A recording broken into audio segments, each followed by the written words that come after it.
By the middle phase of the air war, numerical superiority had become doctrine rather than advantage.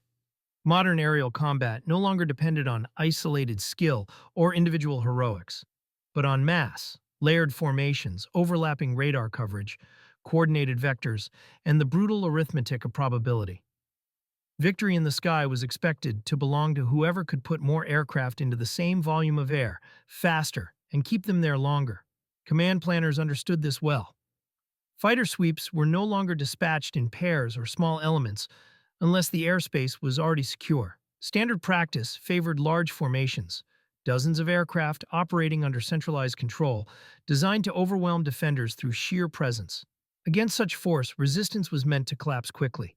Survivors were the exception, not the expectation. On paper, two aircraft alone had no tactical relevance in that environment. They lacked depth, they lacked redundancy, they lacked margin. If one pilot made a mistake, there was no second element to cover the error. If fuel consumption increased unexpectedly, there was no relief flight to rotate in. If the enemy appeared in numbers, the outcome was assumed, not debated. Yet air war does not unfold solely on paper. The engagement that would later defy logic began under conditions that appeared routine. The operational area was already contested, but not yet saturated. Radar coverage was imperfect, degraded by terrain interference and limited line of sight at altitude. Weather layered the sky unevenly, clear air above, scattered cloud decks below, creating visual blind spots that favored neither side completely. The two pilots were not part of a large formation. They were not executing a strike package. They were not escorting bombers. Their tasking was narrow, almost administrative in appearance. A reconnaissance support flight combined with forward airspace validation. The mission profile assumed minimal resistance. Intelligence briefings predicted light enemy activity at most, stragglers, perhaps a patrol element operating at the edge of effective range. Fuel planning reflected that assumption. So did armament loadout. So did risk tolerance. Both aircraft carried standard air-to-air ordnance, but not in quantities designed for prolonged engagement. Missile counts were finite. Gun ammunition was limited. Every trigger pull carried weight, because resupply was measured not in minutes, but in a return to base hundreds of kilometers away. The pilots themselves were experienced, but not legends. They were not selected for this mission because of extraordinary reputations. They were chosen because they were available, qualified, and current. Their flight pairing was procedural rather than symbolic. A lead and a wingman who had flown together before, understood each other's habits, and communicated efficiently under normal conditions. Nothing in the briefing suggested that normal would be redefined. As they climbed to operational altitude, radio traffic remained sparse. No urgent warnings, no threat updates. Radar controllers tracked general activity, but nothing that demanded recall or reroute. The sky appeared deceptively open, too open perhaps, but not yet alarming.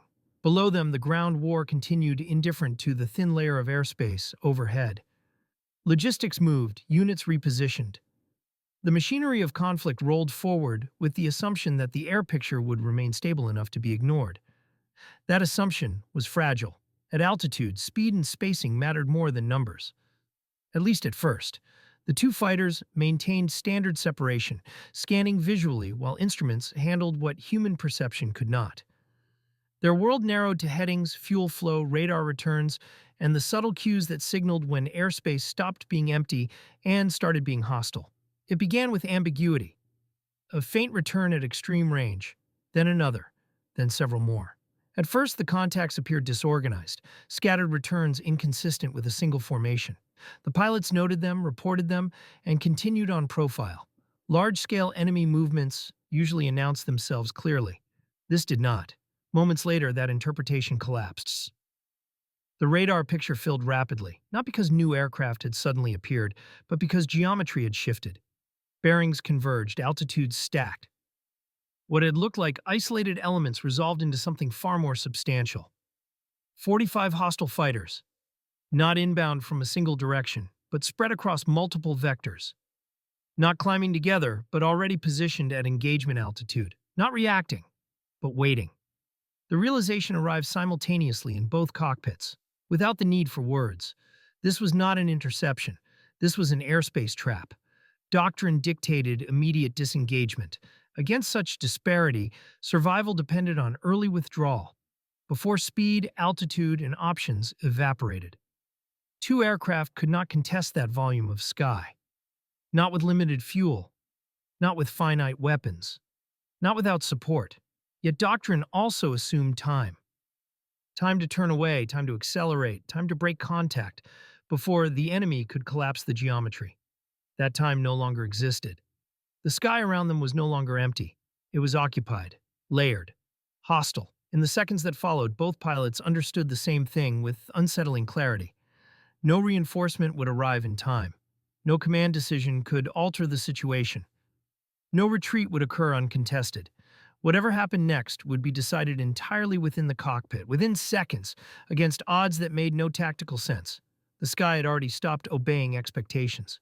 The first seconds after contact confirmation were consumed not by fear, but by calculation. Both pilots reacted automatically, their hands moving before conscious thought fully caught up. Radar modes were adjusted, scan volumes narrowed. What had moments earlier been a wide exploratory picture collapsed into a dense cluster of returns that filled the scope with hostile intent. The sky was no longer abstract. It was occupied space, crowded and compressed. 45 enemy fighters, not trailing behind them, not converging late, already positioned. The geometry was wrong in a way that could not be corrected with a simple turn. Multiple hostile elements sat at different altitudes, staggered deliberately to deny vertical escape. Some were fast movers, others slower but higher, positioned to dive and convert altitude into speed at will. It was a textbook setup for annihilation, executed with numbers that removed any margin for improvisation. The two pilots exchanged a brief confirmation over the radio. No panic, no discussion, just alignment. Fuel state was checked again, even though both already knew the numbers. They did not support extended afterburner use. Missile counts were reviewed mentally. There were not enough weapons to engage even a fraction of what was present. Guns existed as a last resort, not a solution. Command authority existed, but command was too far away to matter now. This was already a local fight. Enemy radar emissions increased abruptly. The opposing formation had committed. Lock warnings followed in rapid succession, overlapping tones that made it difficult to distinguish individual threats. The airspace had transitioned from surveillance to engagement in seconds. Doctrine was clear. Against overwhelming odds, survival depended on breaking contact immediately, forcing the enemy to reorganize while creating separation. The problem was that every available escape vector was already threatened. One of the pilots pushed the aircraft into a shallow dive, converting altitude into speed. The wingman followed half a second later, maintaining position rather than scattering. Separation would have guaranteed individual targeting. Staying together preserved at least a sliver of mutual awareness. Missile launch indications appeared almost immediately. The first shots were not meant to kill. They were meant to force reaction. Both aircraft executed defensive maneuvers in near-perfect synchronization, dispensing countermeasures while altering heading, just enough to break lock without bleeding excessive energy. The sky around them filled with contrails, some friendly, most not, intersecting in ways that turned three-dimensional space into a maze of lethal intent. The pilots did not chase targets. They did not attempt kills. They focused exclusively on geometry. Speed was life. Altitude was currency. Energy was the only resource that mattered more than fuel, and it was being spent rapidly. Each maneuver traded safety in one direction for vulnerability in another. Every turn invited pursuit. Every straight line invited a shot. Within moments, the engagement fractured into chaos. Enemy fighters overshot, collided with their own wake turbulence, or broke formation as they attempted to capitalize on numerical advantage. In numbers that large, coordination degraded quickly. Calls overlapped, vectors conflicted. Pilots competed for firing solutions that vanished as quickly as they appeared. The two aircraft exploited that friction instinctively. They did not fly defensively. They flew disruptively, By refusing to commit to predictable escape paths, they forced the enemy to constantly reevaluate intercept geometry. Instead of being chased cleanly, they were pursued unevenly, creating gaps that existed only for seconds. But seconds were enough. A missile was fired, not into the mass, but at the edge. Not to destroy, but to scatter. The detonation did not produce a confirmed kill, but it achieved something more valuable: hesitation. That hesitation fractured the pursuit further. What should have been a clean collapse of airspace became disorganized pursuit across multiple axes. The sky, overloaded with aircraft, no longer behaved according to expectation. It stopped making sense. As the engagement expanded, time compressed. What would later be reconstructed as minutes was experienced as fragments, isolated decisions stitched together by instinct and training. There was no single turning point, no clear moment when the balance shifted. Instead, the fight degraded into a series of micro-engagements, each lasting seconds, each survivable only if resolved correctly. Enemy fighters closed aggressively now, abandoning caution in favor of certainty through volume. Missiles were launched in quick succession, not always with ideal parameters, but often enough that the sky itself seemed hostile. Countermeasure inventories dwindled. Warning tones became background noise rather than alerts. The two pilots began operating at the edge of acceptable limits. Fuel consumption exceeded planning models. Structural G limits were approached repeatedly. Situational awareness narrowed dangerously. Yet within that narrowing space, clarity emerged. The enemy was too many to coordinate perfectly, too many to maintain discipline.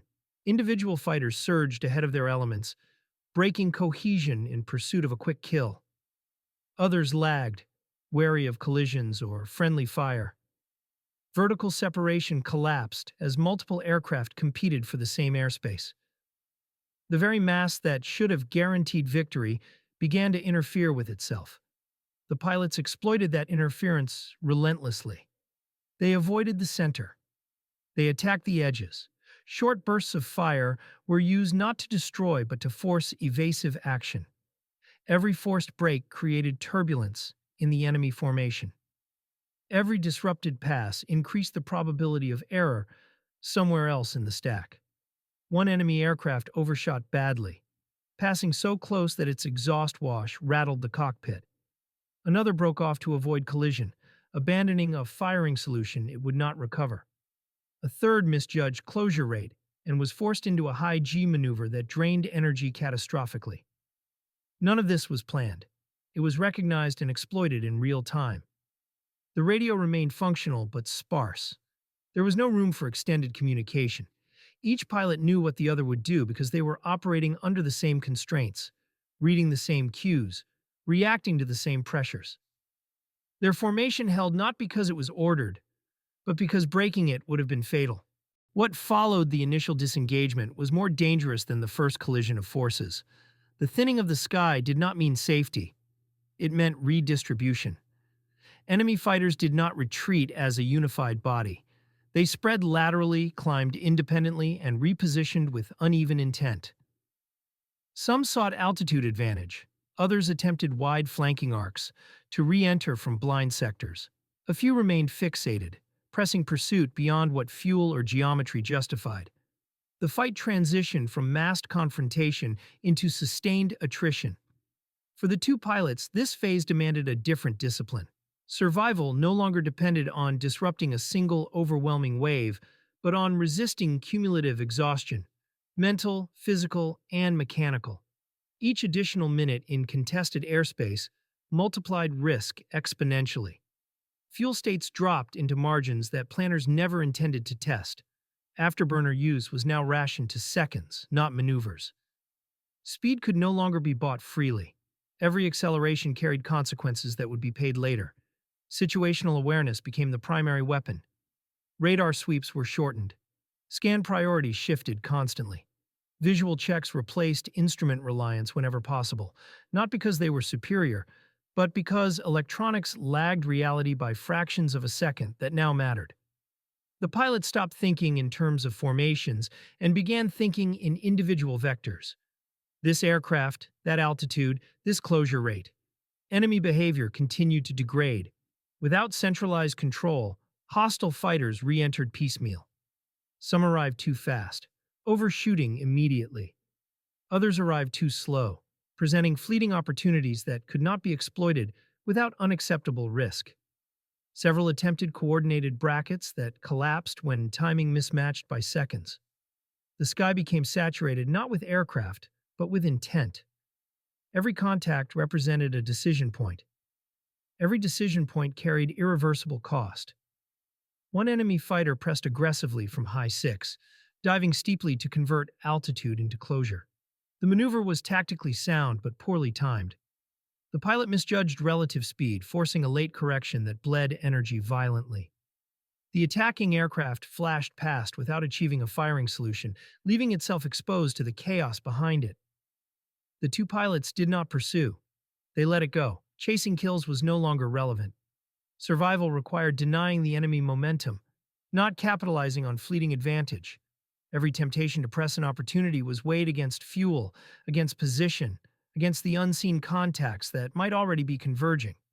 Missile inventories were effectively depleted now. What remained was either out of optimal parameters or reserved for absolute necessity.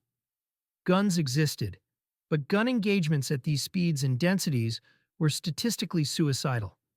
The escalation was no longer about firepower. It was about endurance. Enemy fighters began showing signs of the same strain. Long engagements at high power settings increased fuel burn across the board. Pilots accustomed to quick dominance found themselves trapped in a prolonged, indecisive struggle. Discipline eroded. Risk tolerance increased. Mistakes multiplied. One hostile aircraft stalled momentarily during a vertical maneuver, recovering just in time to avoid disaster. Another entered wake turbulence and broke formation entirely. None were catastrophic failures, but together they signaled a deeper problem. The enemy was losing control of the fight's tempo. The two pilots were not winning, but they were not being defeated, and in air combat, that distinction mattered more than doctrine admitted. Block B, by the later phase of the engagement, escalation took on a quieter, more lethal form. There were fewer missile warnings now, not because the threat had vanished, but because weapons had been expended inefficiently earlier. What remained were guns, positioning, and nerve. The sky felt emptier, yet more dangerous, because each remaining adversary was now acting independently, guided by personal judgment rather than collective intent. The fight fragmented into isolated duels that never fully materialized. An enemy fighter would close, hesitate, then disengage. Another would attempt a high-speed pass, fail to convert, and vanish into cloud or sun glare. Each encounter added stress without resolution, eroding concentration 1 second at a time. The pilots began operating at cognitive limits. Breathing patterns tightened. Microfixations crept in. Time perception distorted. Training compensated where conscious thought could not. Habitual scans continued. Checklists executed themselves.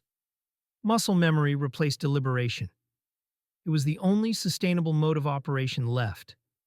Fuel warnings activated. Not critical yet, but unavoidable. The window to disengage was now measurable, not in opportunity, but in minutes. Every additional contact consumed fuel without offering strategic gain. Remaining meant eventual failure, regardless of skill. Enemy fighters sensed this shift imperfectly. Some interpreted the reduced aggression as weakness and pressed harder. Others, reading the same cues differently, disengaged to preserve their own margins. The numerical advantage still existed, but its utility had decayed beyond recovery. At one point, 3 hostile aircraft attempted a coordinated pincer. The geometry was correct. The timing was not. One arrived early and was forced defensive. The second arrived late and never entered firing range. The third aborted entirely, misreading the developing picture. What should have been decisive collapsed into nothing. The two pilots used the moment not to counterattack, but to reposition. They descended slightly, trading altitude for speed they could no longer afford to generate otherwise. The maneuver reduced their radar visibility marginally and compressed the vertical stack of remaining threats. It was not an escape yet, but it was preparation. Enemy pursuit slackened further. Some fighters peeled away entirely, low on fuel or confidence. Others maintained distant contact without committing. The sky continued to thin, not because of defeat, but because the engagement no longer made sense to those involved. That realization mattered. Air combat doctrine assumed rational actors operating under coherent command structures. What unfolded here had exceeded that framework. The engagement had lasted too long, consumed too much, and produced too little return. The enemy no longer held a clear picture of how to end it. The two pilots did. They aligned briefly, no words required, then began a disciplined withdrawal along a vector that had been denied earlier. It was not unopposed. A handful of fighters attempted pursuit, but without coordination, without altitude advantage, and without weapons that could guarantee effect. The pursuit failed, not dramatically, not conclusively. It simply faded. As distance opened and contacts dropped away, the pilots did not accelerate in relief. They maintained controlled speed, conserving what remained, scanning continuously for reemergence. Trusting the silence too early would have been fatal. Only when radar returns fell below meaningful threat density did the escalation finally plateau. The sky stabilized, not into safety, but into possibility. Against numbers that should have made resistance meaningless, two aircraft had endured long enough to reach a state doctrine never planned for, an enemy unwilling or unable to finish the fight. The escalation had not produced victory. It had produced something rarer, survivability against odds that made no tactical sense. The engagement now moved toward its final phase, not defined by combat, but by consequence. Disengagement did not arrive as a single moment. It emerged gradually, almost reluctantly, as the sky shed its hostility layer by layer. Radar returns thinned until only scattered contacts remained, too distant or misaligned to pose immediate threat. The two pilots maintained combat posture long after the geometry suggested they could relax. Habit, not hope, governed their actions. Fuel states now dominated every calculation. What remained allowed for return, but without margin. There would be no further maneuvering without consequence, no defensive excess, no corrections made twice. The aircraft had survived the engagement structurally intact, but margins were exhausted in ways no inspection checklist could capture. Behind them, the enemy formation never fully reconstituted. Attempts to regroup failed quietly. Fighters that had disengaged earlier did not return. Those that lingered maintained distance, content to shadow rather than press. Whatever confidence numerical superiority had provided at the outset was gone. The cost of continuation no longer justified the outcome. Command on the opposing side faced a dilemma it could not solve in real time. The engagement had already exceeded acceptable expenditure.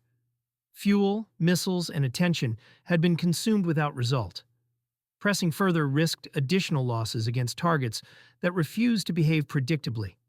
Breaking contact, though tactically unsatisfying, offered certainty. Certainty won. As the two aircraft crossed into airspace, where radar coverage improved and friendly control reasserted itself, the pilots transmitted brief status updates.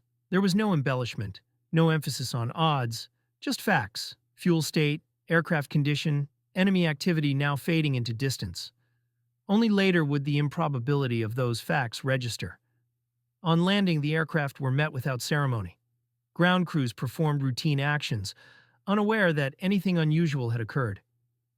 To observers not privy to the engagement timeline, it appeared to be a delayed return from a mission that had simply run long.